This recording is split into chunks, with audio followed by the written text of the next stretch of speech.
दीक्षांत परेड सावधान। अब मैं कमांडिंग सर से रिक्वेस्ट करूंगा कि वो आपको शपथ कराएं। Parade up.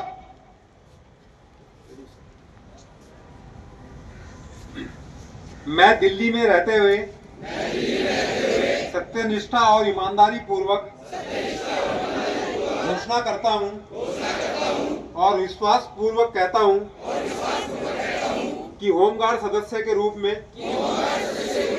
सरकार की स्नेह, देश द्वेष अथवा वैमनस्य अथवा सांप्रदायिक या राजनीतिक आधारित पक्षपात के बिना सभी कार्य भली भांति और ईमानदारी से करूंगा और यथाशक्ति शांति बनाए रखने, संपत्ति की सुरक्षा तथा जन रक्षा के लिए स्वयं को सौंपी गई ड्यूटियों और कार्यों को करूंगा और अपनी पूर्ण दक्षता और स्वाभिमान से विधि के अनुसार ईमानदारी से होमगार्ड की सभी ड्यूटियों को बिना सांप्रदायिक अथवा राजनीतिक पक्षपात के करूंगा। मैं अपने उच्च अधिकारियों के आदेशानुसार दिल्ली के किसी भी भाग में किसी भी समय और कितनी भी अवधि जेएसयू सीटीआई श्री रकम सिंह साहब, उनकी पूरी ट्रेनिंग की टीम और अन्य सभी डीएसओ और साथियों, ये अत्यंत हर्ष का विषय है कि जो इस साल प्रक्रिया शुरू हुई थी हमारी नामांकन की, वो जनवरी में शुरू होकर अब दिसंबर में आपकी ट्रेनिंग भी होगी। अभी ट्रेनिंग जो है आपकी ये 35 दिन की होती है, उसमें से अभी 6 दिन की डी सर ने उस दिन भी बताया था कि जिससे आप लोगों को ड्यूटी मिल सके। 6 दिन की ड्यूटी के इस ट्रेनिंग के बाद में ड्यूटी आपको मिल जाएगी। जो बची हुई 29 या 30 दिन की ट्रेनिंग है वो बाद में आप लोगों को कराई जाएगी। आप लोगों का टर्नआउट देख के भी अच्छा लग रहा है और डीजी सर ने घोषणा और की थी कि आपका यूनिफॉर्म अलाउंस वाले कि इसमें आपकी ट्रेनिंग के तुरंत बाद में दिला दिया जाएगा। उसमें डीजी सर से बात की गई थी, वो अभी किसी कारण से संभव नहीं हो पाया एकदम तत्काल। उसका कारण मुख्य ये रहा कि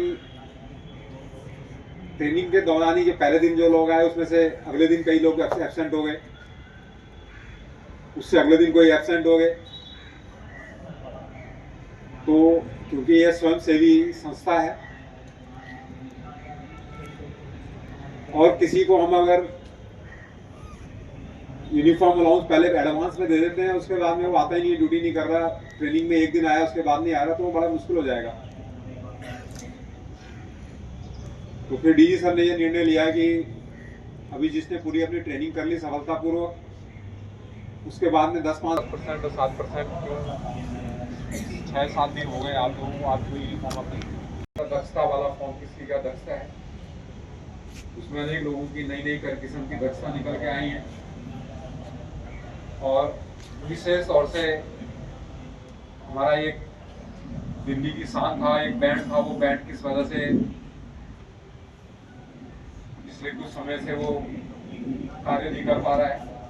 आप लोगों से उम्मीद है कि आप लोगों में से जो लोग बैंड में इच्छुक होंगे या बैंड की ट्रेनिंग कराएंगे, उनको बैंड की हम दोबारा सपना बनाएंगे।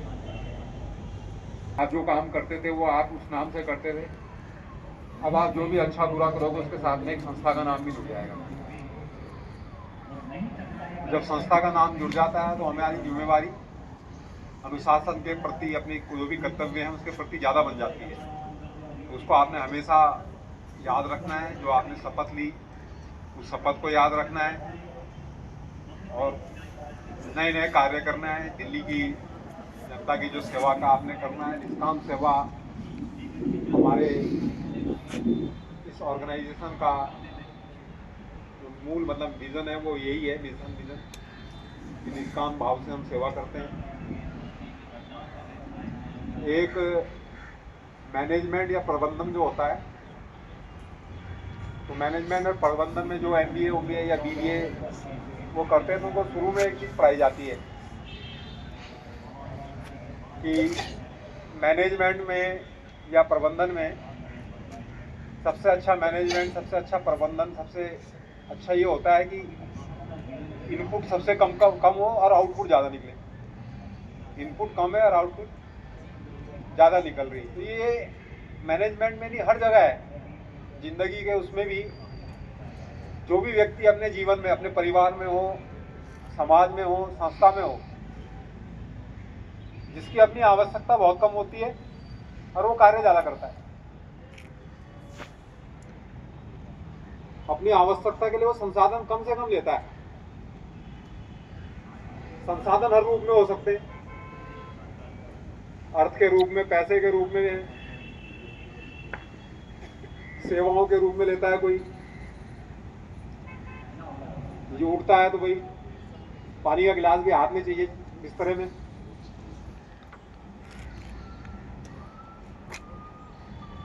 और अन्य भी कई सारे रूप हो सकते हैं उसके। तो ये हमेशा ध्यान रखना है आपने कि हम एक बहुत व्यापक संसार में एक छोटी सी, बहुत बिल्कुल कोई नगण्य सी कड़ी है हम लोग।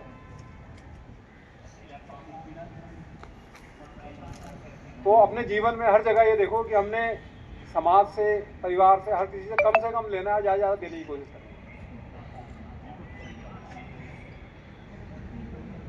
ये अगर विचार आता रहेगा तो कभी मन में कोई वो ऐसी उसकी कुछ नहीं आएगी।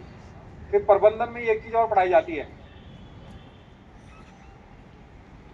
कि अगर पूरे सिस्टम को प्रबंधन में, जिसमें भी हो रहा, मेरा ऑर्गेनाइजेशन है होमगार्ड का या किसी फैक्ट्री में मैं काम करता हूं, तो उसके उस डिपार्टमेंट का, उस विभाग का, उस व्यक्ति का वो प्रबंधन में सबसे श्रेष्ठ है, जिसका पता ही नहीं लगता। प्रबंधन में बताते हैं कि हमारे शरीर में, मान लिया हमारा पेट है, वो अपना कार्य कर रहा है, आपको ऊर्जा दे रहा है, पाचन कर रहा है, जो भी उसके कार्य वो कर रहा है। जब तक उसकी उपस्थिति का आपको आभास नहीं हो रहा, तब तक वो बढ़िया काम कर रहा है। जिस दिन उसकी उपस्थिति का आभास होने लगेगा, उस दिन क्या है, प्रॉब्लम। इसका मतलब वो प्रॉब्लम करने लगा। ये सब जगह, हर विभाग में जिस व्यक्ति का पता ही नहीं लगे, वो अपना काम बिल्कुल सुचारू रूप से कर रहा है, कहीं उसका पता